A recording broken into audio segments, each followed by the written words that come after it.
Title: Breaking the Bias. A conversation on challenges faced by Black women. Setting: a coffee shop, where two friends, Mia and Aisha, are having a discussion over their drinks. Mia taking a sip of her coffee.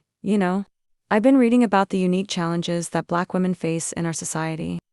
It's so layered, but people often only see it as one. Aisha nodding thoughtfully. Absolutely.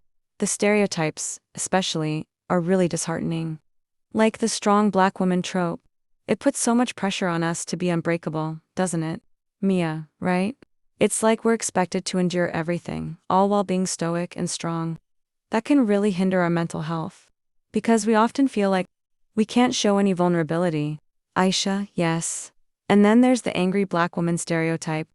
It's incredibly frustrating. It makes it hard for us to express our emotions without being labeled as aggressive. Mia, exactly. I recently came across a study that mentioned how this misunderstanding affects communication in professional settings too. It's infuriating when people dismiss our thoughts or feelings just because of their biases. Aisha frowning. And let's not forget about microaggressions in the workplace.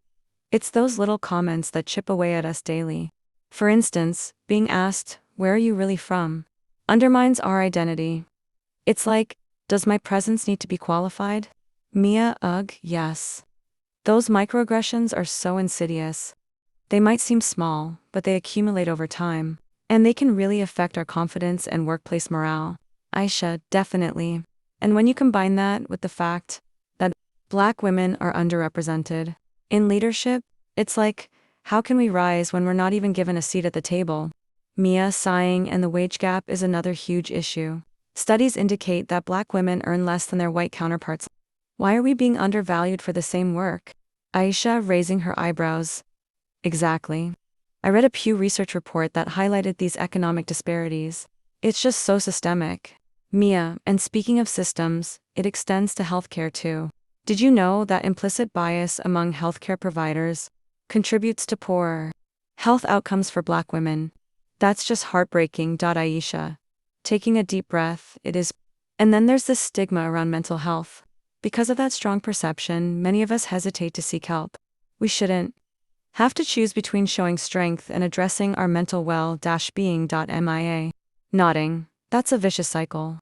In Patricia Hill Collins' work on Black feminist thought, she says these experiences shape our realities in profound ways. It really highlights the intersection of race, gender, and class.